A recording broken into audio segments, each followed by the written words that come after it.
Salut, salut, eu sunt David și bine v-am regăsit la un nou episod.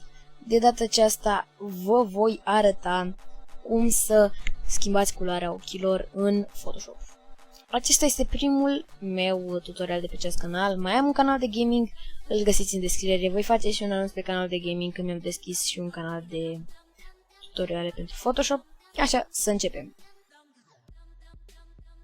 Pentru prima dată apăsăm pe zoom tool, adică pe Z, dăm un click pe ochi și tragem în jos ușurel. Dacă nu ne convine, tragem mai în sus. Uitați. Așa. Perfect. Apoi apăsăm pe P de la pentul. Nu înțeleg ce are. Dar cel mai ușor apăsăm dublu click până ajungem la ce ne trebuie nou. Acum apăsăm, ținem space apăsat și dăm click și învățăm pe aici. Apăsăm pe P de la pentul. Apoi facem ușor așa frumos.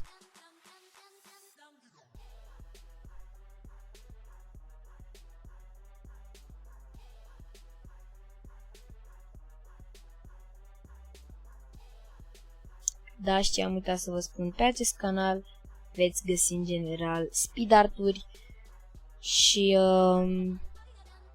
tutoriale.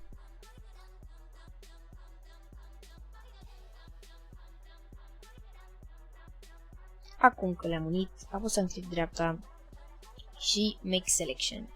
Ok, avem selecția făcută. Ne ducem în dreapta jos la această micuță planetuță, îi zic eu așa, solid color. Eu îi voi face un ochi mai verdele ăsta, îmi place foarte mult, verdele ăsta, pardon. Apoi ne ducem la overlay. Dacă avem imaginea dorită, eu nu am pe cea dorită, așa că voi ajusta ceva. Păsăm pe această parte neagră pentru că s-a creat un mesc.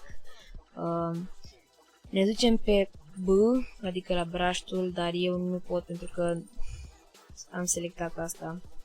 Vă duceți voi și căutați în linia asta brush tool, apăsați pe el. Haideți să vă explic. Când este negru și aveți o mască, negru pur și simplu șterge. Când este alb, pune.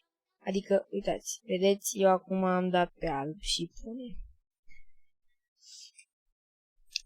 Dar acum am dat pe negru și pur și simplu șterge. Așa, mie nu prea îmi convine ce am făcut aici, așa că voi șterge puțin.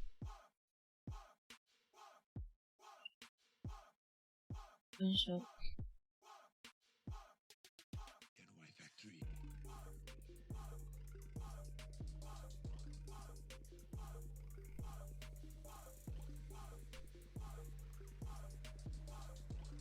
Conturul vreau să-l las albastru pentru că arată mai ok așa.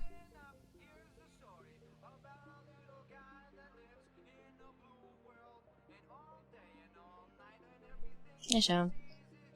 Acum, pe la mine e cam gata. Păi, cam acesta a fost și tutorialul.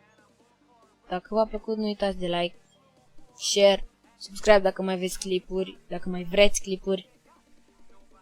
Și v-am lăsat.